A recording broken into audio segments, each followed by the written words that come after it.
I died screaming in a locked studio fire while my roommate walked away, wearing my clothes, holding my boyfriend's hand, and stealing my entire future. But when I opened my eyes, I was 18 again. My first move? I grabbed the kitchen shears and chopped off my waist-length golden hair. The smell of my own burning flesh was still trapped in the back of my throat. I gasped, violently lurching forward, my hands clawing at my throat. I expected to feel the blistering heat of the university architecture studio. I expected the suffocating, thick black smoke, the searing agony of the flames licking up my legs, and the sound of Harper's footsteps fading down the hallway after she jammed the deadbolt from the outside. Instead, my fingers met soft cotton. Cold, conditioned air hit my sweat-drenched face. I blinked against the harsh fluorescent lighting of a painfully familiar dorm room. Room 314, Brooks Hall. My breathing came in ragged, jagged tears. I looked down at my hands, unscarred, pale, trembling. I threw off the thin duvet and stumbled toward the full-length mirror bolted to the back of the closet door. Staring back at me was a ghost. I was whole.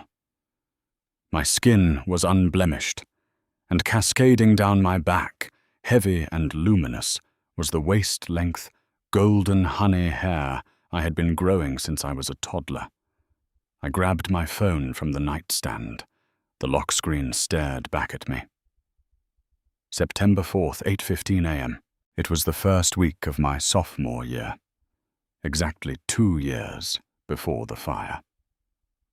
2 years before Harper Quinn, the girl who was randomly assigned to be my roommate, would systematically dismantle my identity, steal my portfolio, sleep with my boyfriend, and lock me in a burning building to cover her tracks. I collapsed to my knees, pressing my forehead against the cool linoleum floor, laughing and sobbing all at once. The universe had ripped the fabric of time apart to give me a second chance.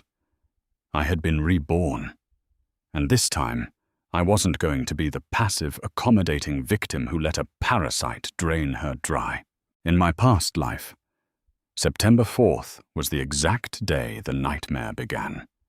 It was the day Harper returned from a weekend trip, having completely transformed herself. Before this day, Harper was a mousy, insecure girl who hid behind oversized hoodies and a dark, choppy bob. She was failing her business classes. But on September 4th, she changed her major to architecture. She threw out her clothes, and most sickeningly, she walked through our dorm room door with 24-inch golden honey extensions, custom dyed to match my exact, rare, natural hair color. "Look, Evie," she had squealed in that past life. "We're practically twins now. Leo thought it was so cute." Leo Mitchell, my boyfriend at the time. A guy whose wandering eye and weak spine made him the perfect pawn for Harper's sick psychological game. She didn't just want my look, she wanted my life. She started buying the same niche perfume I wore, Le Labo Santal 33. She bought the exact same vintage leather jacket.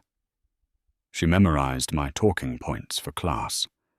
By senior year, professors were mixing us up. Leo was sleeping with her in secret, and when I finally confronted her and threatened to expose her plagiarized final thesis, she made sure I never made it out of the studio alive. The sound of the dorm room handle clicking pulled me sharply back to the present. I stood up, wiping the tears from my eyes, my expression hardening into stone. The door swung open. There she was, Harper Quinn. She stood in the doorway, beaming, dropping her overnight bag. She was wearing a pale blue cardigan, an exact replica of the one my grandmother knitted for me. but it was her head that made my stomach churn. Cascading down her shoulders were the brand-new, obscenely expensive hair extensions. The color was a flawless, terrifying match to my own. "Evie!" Harper gasped, feigning a bubbly innocence that now made my blood run cold. She ran a hand through her newly blonde lengths. "Surprise! I know it's crazy, but I just felt like I needed a massive change for sophomore year. The stylist said this honey blonde is so in right now. What do you think? We look like sisters." She stepped toward the mirror, standing shoulder to shoulder with me. She stared at our reflections, her eyes gleaming with a manic, possessive hunger. She wanted me to validate her. In my past life, I had been taken aback but too polite to say anything mean. I had forced a smile and told her it looked pretty. Not today. I looked at her reflection, my face a mask of absolute deadpan indifference. "It's certainly a choice, Harper," I said, my voice dangerously soft. Her smile faltered for a fraction of a second. "What do you mean? Don't you love it?" "I mean, we're going to that architecture department mixer tonight. Everyone is going to flip when they see us." My hair was my pride and joy. I hadn't cut it in 18 years. It was a promise to my late mother, who used to brush it for hours. Harper knew that. She knew I would never change it, which meant she could anchor her stolen identity to mine forever. I turned away from her and walked calmly to my desk. I opened the top drawer and pulled out the heavy 8-inch fabric shears I used for model making. Harper blinked. "What are you doing with those?" I didn't answer. I walked back to the mirror, grabbed a thick handful of my waist-length hair right at the nape of my neck, and opened the shears. "Evie, wait! What are you—" Snip! What are— The thick, heavy sound of the blades biting through 18 years of growth echoed in the small room. A massive golden sheaf of hair fell to the linoleum with a soft thud. Harper shrieked, actually stumbling backward. "Are you insane?" I grabbed the other side. Snip! Another 2 feet of hair hit the floor. I didn't stop. I hacked away, my hands steady, my eyes locked onto Harper's horrified reflection in the mirror. With every cut, I severed a tie to the girl who had burned to death in that studio. I cut away the innocence, the passivity, the victimhood. I left myself with a jagged, chin-length, wildly uneven bob. It was chaotic, edgy, and completely unlike the soft, ethereal look Harper had just spent over $1,000 trying to replicate. I dropped the shears onto the desk. I ran my hands through my newly shorn, weightless hair. I felt a fierce, terrifying freedom explode in my chest. I turned to Harper. Her face was chalk white. Her mouth was opening and closing like a suffocating fish. She looked ridiculous, standing there with her meticulously styled waist-length extensions, staring at the pile of my real hair on the floor. "Sisters?" I smiled, tilting my head. "I don't see the resemblance, Harper. You look like you're stuck in the past." The silence in the room was deafening. Harper was hyperventilating, her eyes darting between my ruined, jagged bob and the massive pile of golden hair on the floor. You ruined it," she whispered, her voice trembling, dropping the bubbly act for a split second to reveal the seething resentment underneath. "Why would you do that? You loved your hair." "I outgrew it," I said simply, stepping over the blonde halo on the floor. I walked to my closet and began yanking clothes off the hangers.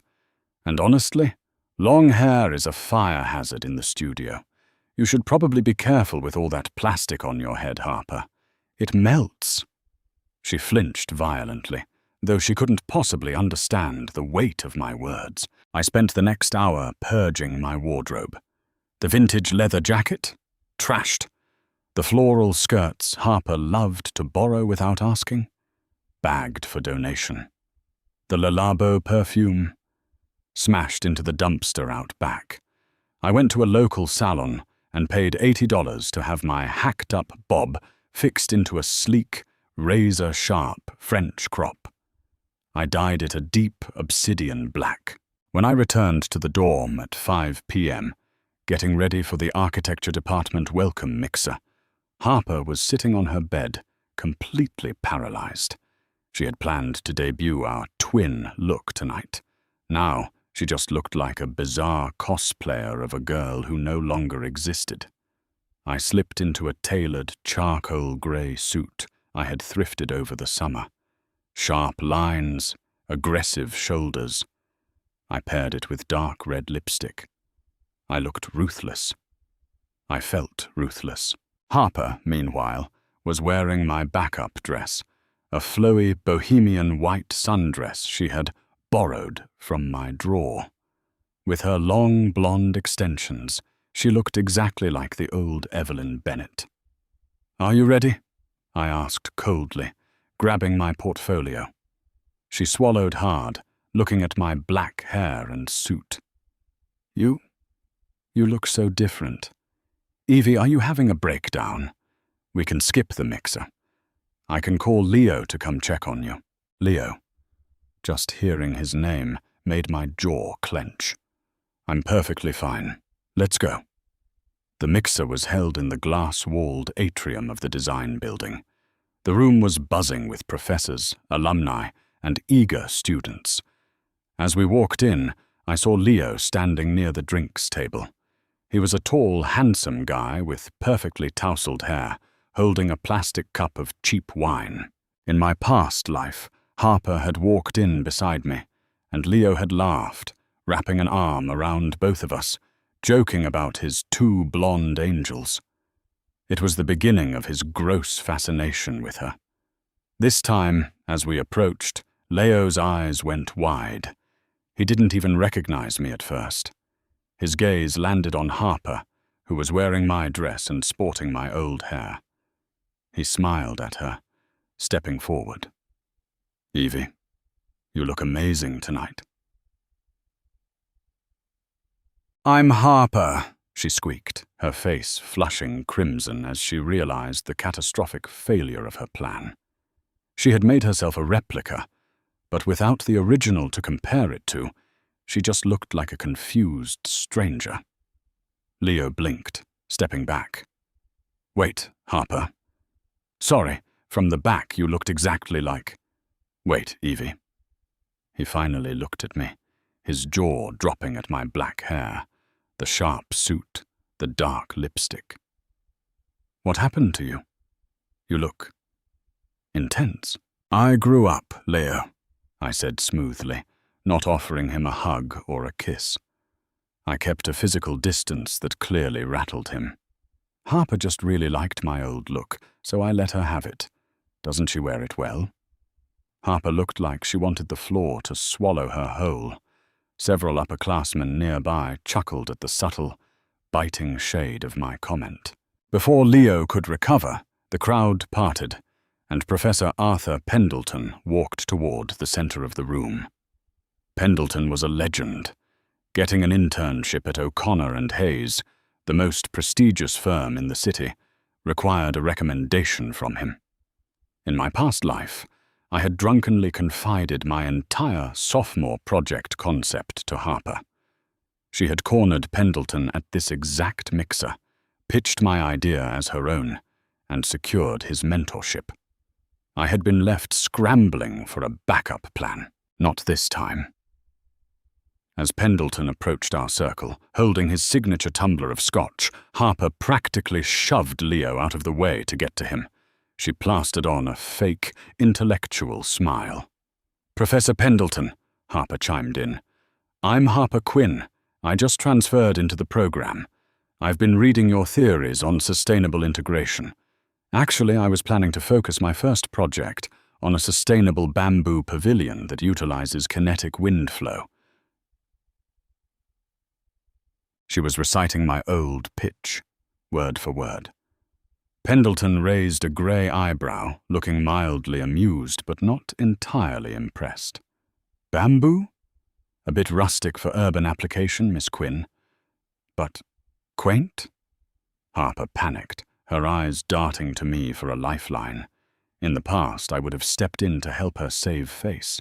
Instead, I stepped forward, offering my hand to the professor. Evelyn Bennett, sir. And while bamboo has its nostalgic charm for beginners, I find it structurally inadequate for high-density environments. I'm focusing my portfolio on brutalist concrete adaptations using recycled slag aggregates, creating thermal mass structures that passively heat low-income urban housing without relying on external grids. Pendleton's eyes snapped to me, suddenly alight with genuine interest. He ignored Harper completely. Recycled slag? That's ambitious for a sophomore, Bennett. How are you addressing the tensile weakness? By integrating a cross-hatched, reclaimed steel rebar mesh, I fired back instantly, meeting his gaze with absolute confidence. I had spent 4 years studying this. I had lived it. The aesthetic is harsh, yes, but poverty isn't pretty. Architecture shouldn't pretend otherwise. It should provide a fortress. Pendleton smiled, a real carnivorous smile. Fascinating. Come to my office hours on Tuesday, Bennett. I want to see your sketches. I'll be there, I said. I turned back to look at Harper. She was standing next to Leo, clutching her plastic cup so hard it was cracking. Her brand-new blonde extensions suddenly looked incredibly cheap. She had stolen my past, but she had no idea how to navigate my future. Leo leaned in, whispering to me. Evie, that was kind of harsh, don't you think? Harper looks like she's going to cry. You humiliated her. I looked at the boy who would one day watch me burn to death and tell the police it was a tragic electrical fault. Leo, I said softly, stepping into his personal space until he swallowed nervously.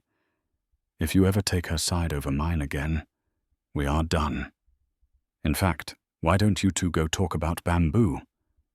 You seem like a perfect match. I turned on my heel and walked away, the sharp click of my boots echoing on the polished concrete floor. The game had changed. Harper Quinn wanted to play with fire. Fine. But this time, I was the one holding the matches. October bled into November, and the architecture studio transformed into a pressure cooker of sleep deprivation and caffeine. While I thrived, channeling my trauma into my work, Harper was visibly deteriorating. Architecture is not a major you can fake your way through. Without my notes to copy, my sketches to trace, and my aesthetic to mirror, Harper was drowning. Her $1,000 hair extensions had grown matted and stringy at the roots. She constantly looked exhausted, her eyes rimmed with red, desperately trying to keep up with the rigorous demands of Rhino 3D modeling and AutoCAD blueprints. Meanwhile, my relationship with Leo was a rotting corpse I propped up strictly for tactical purposes. I knew they were sleeping together. I saw the lingering glances, the way he would accidentally brush her arm when he came to our dorm, the late-night texts lighting up her phone screen. Let them have each other. They were both parasites. It was only natural they shared the same host. The midterm project for Professor Pendleton's class was worth 50% of our grade. The prompt was to design a community center for a flood-prone urban district. Pendleton was notorious for failing students who presented structurally unsound models, no matter how pretty the renderings looked. I spent 3 weeks meticulously drafting a brutalist, elevated fortress using deep-driven concrete piles and water-permeable lower levels. It was harsh, functional, and brilliant. But I knew Harper was getting desperate. She was on the verge of academic probation. Every time I worked in the dorm, I could feel her eyes burning into the back of my neck, watching my screen, hungry for a lifeline. So I gave her one. On a Tuesday evening, 2 days before the midterm critique, I sat at my desk, loudly sighing and stretching my arms. "Finally done," I announced to the empty room, making sure my voice carried to the ensuite bathroom, where I knew Harper was doing her makeup. I pulled a sleek silver USB drive from my laptop. I had meticulously labeled it with a piece of masking tape. E_Bennett_Pendleton_final_render_FIF3. I left it right on the center of my desk, grabbed my gym bag, and walked out the door. I didn't actually go to the gym. I walked down the hall, slipped into the stairwell, and waited. 10 minutes later, my phone buzzed. It was an alert from the motion-activated nanny cam I had hidden inside a hollowed-out potted succulent on my bookshelf. I opened the live feed on my screen. There was Harper, creeping out of the bathroom. She stared at the door for a long moment before lunging toward my desk. Her trembling fingers snatched the silver USB drive. She shoved it into her own laptop, her face illuminated by the screen's glow as she rapidly copied the files. I smiled in the dark stairwell. What Harper didn't know was that the silver USB was a dummy. It contained a spectacular, breathtaking rendering of a community center featuring massive, sweeping glass cantilevers. It was visually stunning. It was also a direct, mirrored copy of the disastrous 1996 Hartford Civic Center roof design, a structure infamous in the architectural world for collapsing under its own geometric miscalculations. To a novice, it looked like a masterpiece. To Pendleton, it would look like a structural death trap. Thursday morning arrived with the tension of an execution day. The critique room was packed. Our models and digital boards were pinned up around the room. When Pendleton called Harper's name, she confidently strode to the front. She wore one of my old floral skirts and had attempted to curl her ragged extensions. Leo gave her a subtle thumbs up from the back row. "Professor," Harper began, her voice dripping with unearned arrogance, "my community center utilizes sweeping, unsupported glass cantilevers to maximize natural light and foster a sense of unburdened openness." She clicked her remote, displaying the stolen rendering. A collective gasp echoed through the room. It was objectively beautiful. Leo beamed. I just leaned back in my chair, crossing my arms. Pendleton stepped forward, adjusting his glasses. He didn't look impressed. He looked furious. He walked right up to the projection screen, pointing a thick finger at the main load-bearing joint. "Miss Quinn," Pendleton said, his voice dropping to a dangerously quiet octave. "Are you familiar with the concept of buckling loads?" Harper froze. The glass is reinforced." "It is mathematically impossible," Pendleton snapped, his voice cracking like a whip. "The moment weight is applied to this sweeping roof, the shear stress would shatter the entire structure. Not only is this a blatant disregard for basic physics, but this geometric lattice is an exact, mirrored replication of the Hartford Civic Center collapse. You are presenting a building designed to fail, and doing so with plagiarized geometry." The blood drained from Harper's face. She looked completely panicked, her eyes frantically darting to me. She opened her mouth, likely to accuse me of setting her up. But she couldn't. If she admitted I gave it to her, she admitted she stole it. She was trapped. I can fix the math," she stammered, tears welling in her eyes. "You will take a 0 for this midterm, Miss Quinn," Pendleton said coldly, turning his back on her.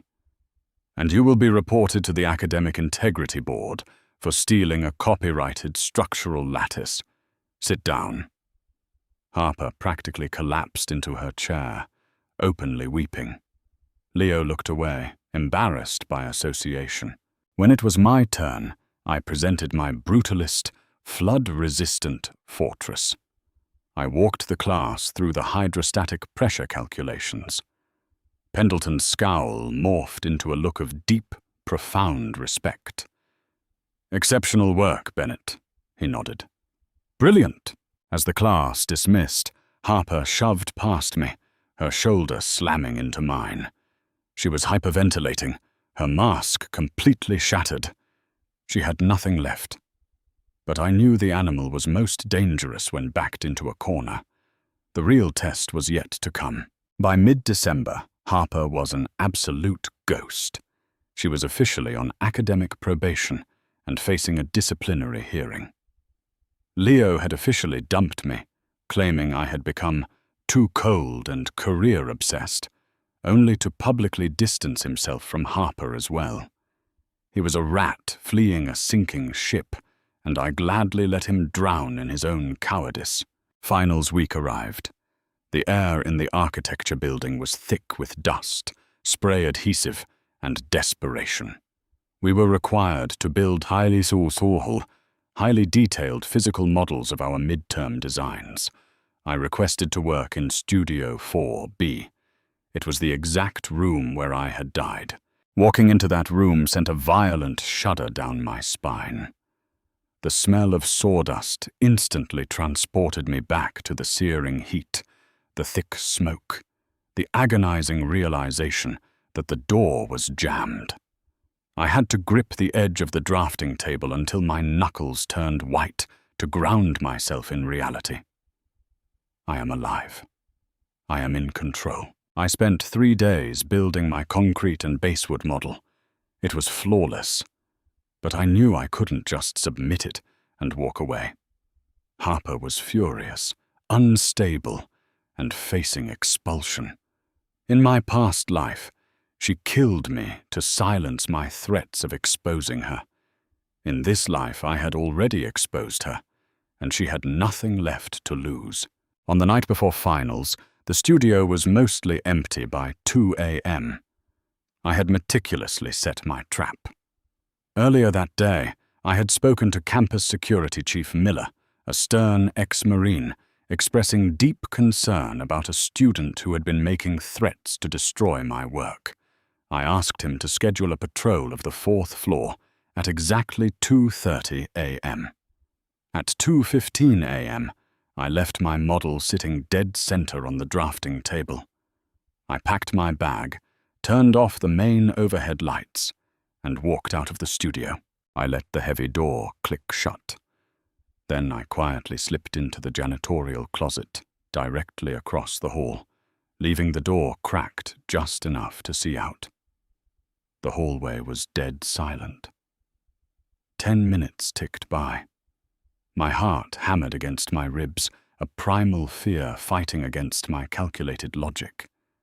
What if she didn't come? What if the timeline was too fractured? Then the elevator pinged. The doors slid open and Harper stepped out. She looked unhinged. She was wearing my old, oversized hoodie, the hood pulled up over her ratty blonde extensions. In her hand, she clutched a heavy red metal canister. Lighter fluid. My breath caught in my throat. She wasn't just going to smash the model, she was going to burn it. Her sick fascination with fire, the very thing that killed me, was evidently a core part of her psychology, regardless of the timeline. I watched as she crept to the door of Studio 4B. She checked over her shoulder, then pushed the door open and slipped inside. I moved instantly. I sprinted silently across the hall. I pulled a thick wooden wedge from my pocket, the same type of wedge she had used to jam the door in my past life, and shoved it violently under the heavy studio door from the outside. She was locked in. I pulled out my phone and dialed campus security. "Chief Miller, this is Evelyn Bennett. I'm on the 4th floor of the design building. Harper Quinn just broke into Studio 4B with a canister of lighter fluid." I hung up. Through the thick glass pane of the door, I watched Harper. She had uncapped the fluid and was liberally dousing my beautiful, meticulous model.